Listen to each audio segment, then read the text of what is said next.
Let's go. All right. Alrighty, we're back. Thanks for staying with us. Episode number 368, right? Showdown? Correct. The showdown. And I The do want showdown. some of the things I intend on talking about, not that that usually is accomplished, but we're going to talk about Lara. This is hopefully going to be involved with some of the discussion with you. Lara now has classes that are being offered for people that are interested in, amongst pretty much any of the types of license. I know there's a seed to sale tracking class. Josh, I think, is attending. Is that right? Steve, right? We got that? There's conferences all over the state. All over the state. They're strong and pushing it all the time. So if you want to learn how to track marijuana, which is going to be required, you should probably think about signing up. Seems to include the entire application And but it's good that the state's co-opting, and I guess in that regard, for those people that are interested. Also, there's the there's been these reports out of, what is it? It's the Rocky Mountain High Intensity Drug Trafficking Area report on the effects of legalization in the dispensary and whole regulatory in Colorado. I want to talk about that a little bit later. And but really, in the idea of the licensing and what's going on, let's now please reintroduce and get it back. Anquinette Jameson, thanks again for being here. Your story is fascinating because you were obviously a broadcaster and a well-loved personality, and your the morning slot is a special slot. I mean, it's unique. It's like an intimate time. People are getting ready and hearing the news, and you're reporting, and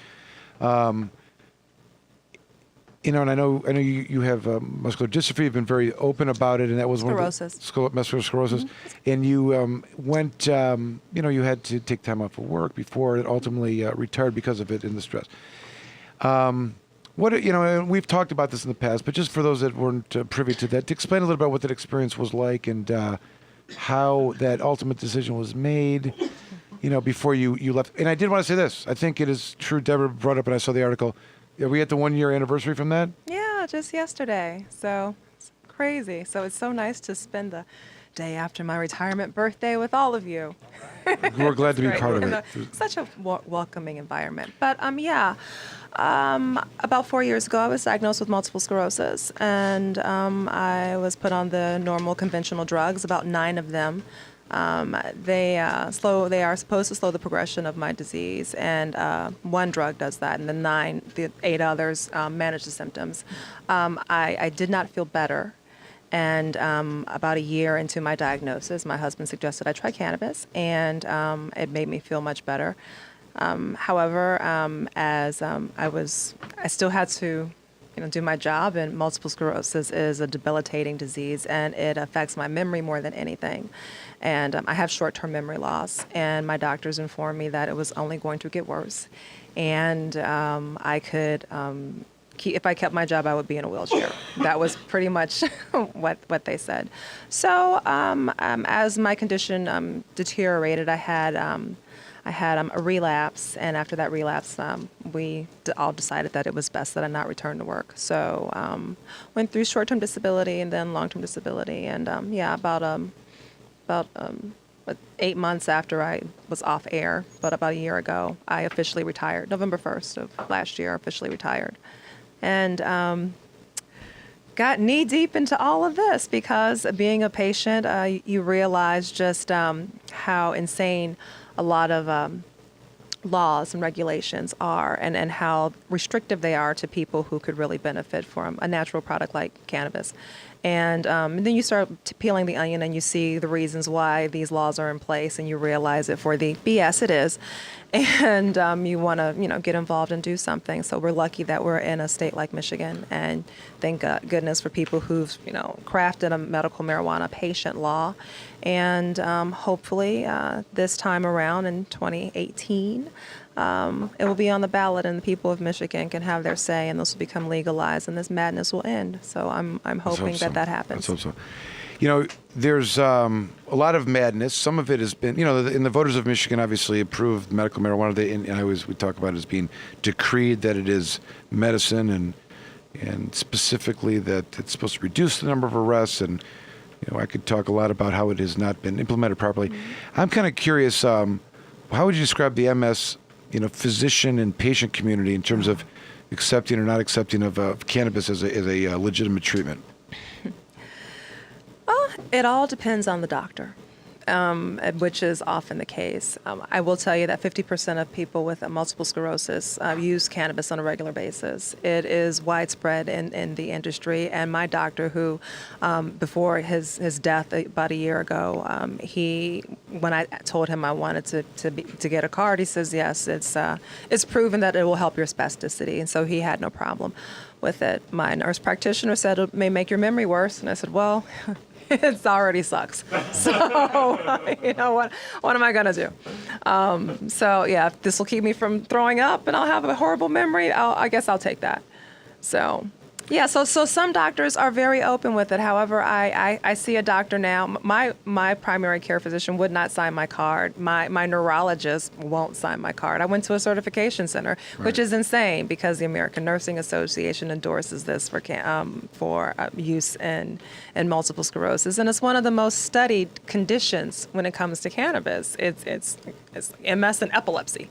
You're right, and it's very rare. You don't have there's a physician that is a epilepsy doctor out of Detroit, Gregory Barkley. Barkley, and he is probably the most outspoken. And I can't think of a lot of others who are in a conventional kind of medical institution that are, Right. there needs to be more of that. That's what I was just kind of curious. And as as has been well documented, MS, the muscle spasms associated with that is, and we've seen it. Like that was part of the entire. The muscle spasms and the things associated with the being cured or stopped or reduced dramatically by cannabis. What's going on though in the MS community and other communities where you have chronic, expensive, long-term illnesses is that the pharmaceutical companies they have a strong sway on this industry and. These are drugs that cost. My drug was $90,000 a year, and I was supposed to take it for the rest of my life. Now, these are wonderful medications for people, and yeah, they have improved the quality of life for a lot of people. But you're up against drug companies that can charge $90,000 a year for 4 amino acids, and so that's a huge driving force in why a substance like cannabis doesn't get researched as much as we would like. It was interesting. You knew the number of, statistically speaking, how many patients within that community have acknowledged using it as medicine and whether it's worked on.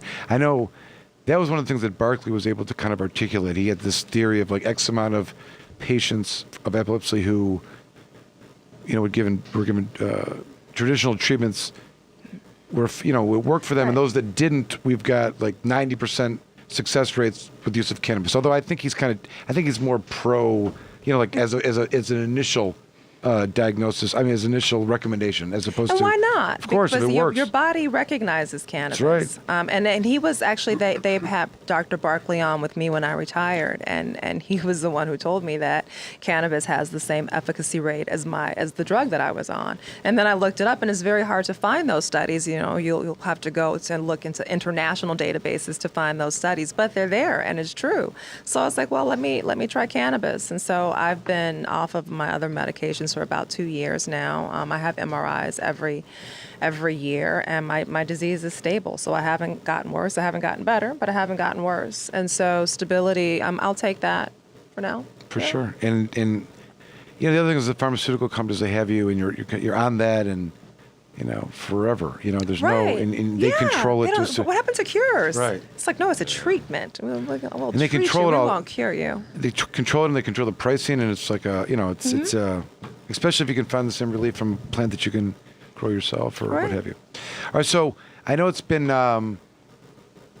okay. I see that, but I want to talk about this. Some of the endeavors that are taking place. I know that you're involved with, shall we say, a medical marijuana facility in the city of Detroit. Is that right? I hope to be. Okay, I hope to be, yes. Our licensing hearing is in a few weeks, so prayers for that. For sure. So, but and what we're talking about, and I think we can come back after the break, but just to kind of begin with the why this is kind of significant. The state is currently in the process of developing the administrative rules for applying and what is going to be allowed, what isn't going to be allowed, and ferreting out those things as additional legislation gets passed to stop stuff, as all kinds of new developments are happening minute to minute.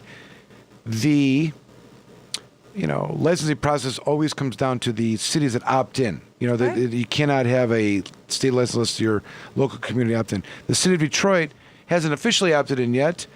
We don't know if they're going to. They may be forced to. But in the interim, they have and are currently licensing local approval for medical marijuana provisioning centers, or what they're calling caregiver centers, where caregivers can go and participate in caregiving.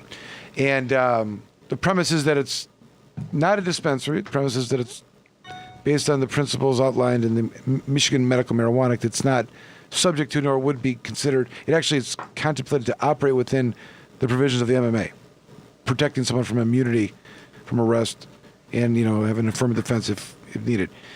But nonetheless, it is an approval, and this becomes even more important because as the state has made decisions about what they're going to do with quote-unquote existing facilities, has gone public with describing what impact an existing facility prior operation before state licensing was going to have on their application process. They've just recently reversed themselves. Right.